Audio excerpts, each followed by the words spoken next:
प्रेम से बोलिए छठी मैया की जय। तो देखिए गुरु बहना एक बहुत सुंदर छठ के गीत आप सबके सुनातनी। हमरे छठ के गीत आप सब शुरू से अंत तक सुनम और सुन के कमेंट बॉक्स में बताए कि हमार गीत आप सबन के कैसन लगल बाटे। हमारे चैनल के आप सब सब्सक्राइब करब। शिव गुरु कृपा हमारे चैनल के नाम आगे से आगे आप सब शेयर करब। ये छठी माई मिले खर तीन दिल बेकरार भइल बा। ये छठी माई मिले खर तीन दिल बेकरार भइल बा। रौरे के खर तीन छठी माई, रौरे के खरतन छठी माई आकोरे नी बरतावा हो, आकोरे नी बरतावा, आकोरे नी बरतावा। देखे खरतिन दिल बेकरार भइल बा, देखे खरतिन दिल बेकरार भइल बा।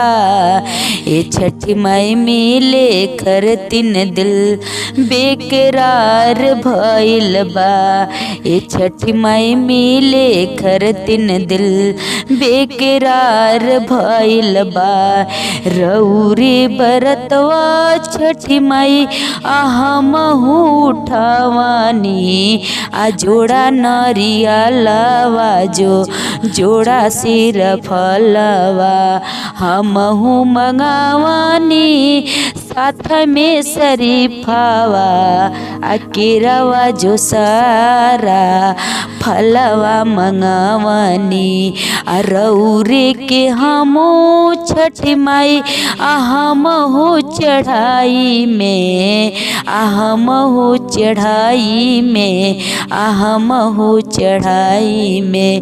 रौरे बरतवा छठी माई अमन से उठावानी, अमनवा जो ध्यानवा तनवा तीनों लगावानी, तीनों लगौनी छठी माई अमन से जो ध्यानवा तनों लगौनी माई, तनों लगावानी।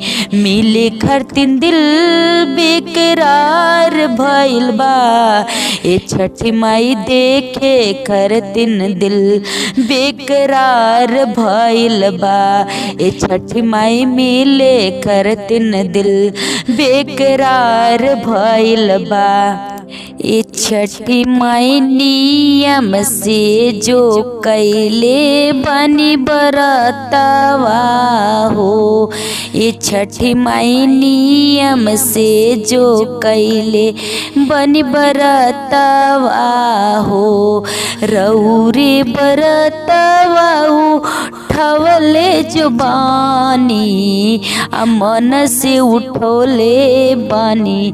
रौरे बरतवा मन से उठोले बानी, रौरे बरतवा, रौरे बरतवा छठी माई रौरे बरतवा। अपना ही देखेनी अगोर जो ही करिया, लंगड़ से लूजे केहू के न देखेनी। जेही करे भक्ति वही के जो देनी, आपो जो ज्ञानवा सगरो जो देनी। छठी माई हमहू कैले बन बरतवा, आप से जो मिले खरतिन दिल बेकरार बा। मिले खरतिन दिल बेकरार काहे होला, मिले खरतिन दिल बेकरार काहे होला। ये छठी माई तोह से जो मिले खरतिन दिल बेकरार बा।